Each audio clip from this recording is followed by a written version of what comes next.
Hallelujah. सबको जय मसीह की, प्रेज़ द लॉर्ड। और मेरा नाम पॉल तारिक खान है। आज खुदावन ने एक वचन को दिया, एक रेवलेशंस को दिया, उसको मैं आपके साथ शेयर करूं। उस चीज़ को मैं, इस वचन को मैं आपके साथ बांटूं और मैं इस वचन को आपके साथ बांटना चाहूँगा। और लिखा हुआ है योना की पुस्तक उसके पहले अध्याय में कि यहोवा का वचन इमित्र के पुत्र योना के पास पहुँचा और उठकर उस बड़े नगर निनवे को जा, उसके विरुद्ध प्रचार कर, क्योंकि उसकी बुराई मेरी दृष्टि में बढ़ गई है।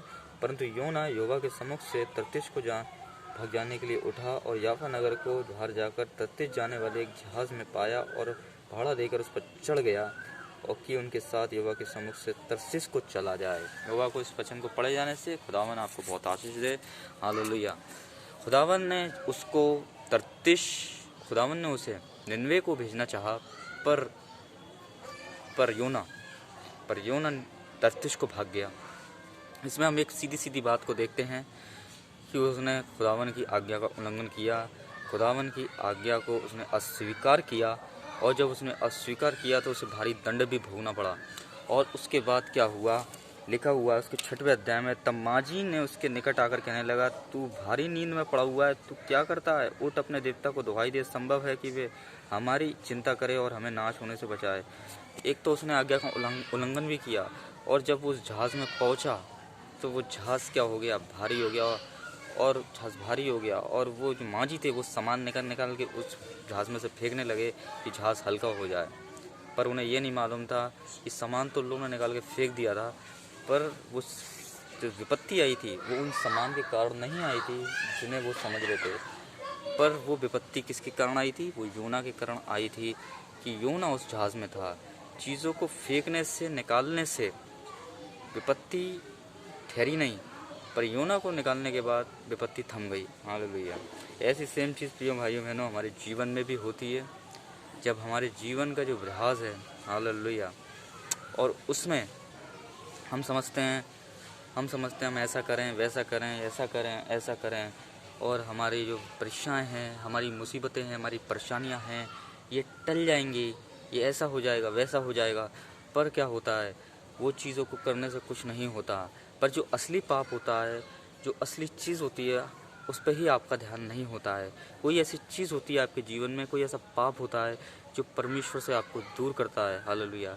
और वही इनके साथ भी ऐसे ही हुआ कि चीज़ों को फेंकने से कुछ नहीं हुआ, पर योना को उस जहाज़ में से निकालने से वो उन माँझियों की जान भी बची और वो आंधी तूफान थम भी गए। हालेलुया। क्योंकि ये विपत्ति योना के कारण आई थी। योना के कारण से हमारे आई, क्योंकि उसने उस आज्ञा को नहीं माना। तर्शीश निनवे को जाने की जगह तर्शीश को भाग गया। हालेलुया।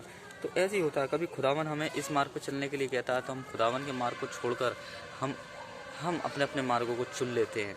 हालेलुया। जब हम अपने मार्ग को चुनते हैं तो हम अपने दंड का भार भी उठाते हैं, और वही योना के साथ हुआ। योना ने भी उस दंड का भार उठाया। हालेलुया। चीज़ों को आप ये कहते कि ये कर लूँ, वो कर लूँ, ये उपाय कर लूँ, वो उपाय कर लूँ, इसको नहीं कर लूँ तो मेरी परेशानियाँ दूर हो जाएंगी, मुसीबतें दूर हो जाएंगी। हालेलुया। इस बाबा के पास चले जाऊँ, उसके पास चले जाऊँ, उसके इंसानों के पास, देवताओं के पास, देवियों के पास चले जाऊँ, मेरी परेशानियाँ दूर हो जाएंगी। अरे पहले आप अपने पापों को जानिए कि आपकी पाप की जड़ कहाँ से है। हालेलुया।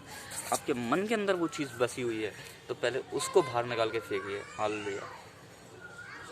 जाने से कुछ नहीं होगा किसी के पास, पर उस चीज़ को अपने मन से निकालने से होगा। हालेलुया। आज आपने कोई देवी, कोई देवता या ऐसी कोई चीज़ बसा के रखी हुई है अपने मन के अंदर, ऐसा कोई पाप है, विचार, चोरी, चकारी, झूठ, फरेब, धोखा, ऐसा कोई पाप आपने रखा हुआ अपने मन के अंदर, तो उसे निकाल के आप फेंकिए।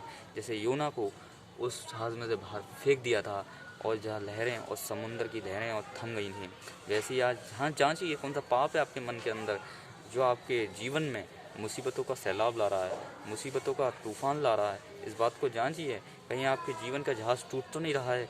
इस बात को जांचिए, और जब आपको जांचेंगे तब आपको सच्चाई का पता लगेगा, जैसे उन मांझियों को लगा। और योना तो नींद में पड़ा हुआ था बेफिक्र होके, उसे किसी बात की चिंता ही नहीं थी। वो नींद में पड़ा हुआ, एक तो आज्ञा का उल्लंघन भी किया, ऊपर से नींद में और पड़ा हुआ है। कहीं ऐसा तो नहीं आज आप भी ऐसी हो गए हो कि आप परमेश्वर की आज्ञा का उल्लंघन करके, इग्नोर करके आप सो गए हो, विश्वास में बिल्कुल सो चुके हो। क्योंकि विश्वास में जब सोता है कोई व्यक्ति, तभी वो परमेश्वर की बातों को इग्नोर करता है। हालेलुया। आज आप विश्वास में मजबूत होइए, आज आप सोइए नहीं, विश्वास में योना की तरह आप मत सोइए।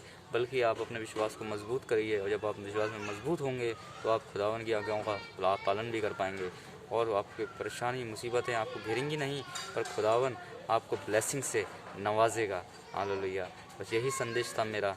प्रभु आपको ब्लेस करे, यीशु नाम में, आमीन।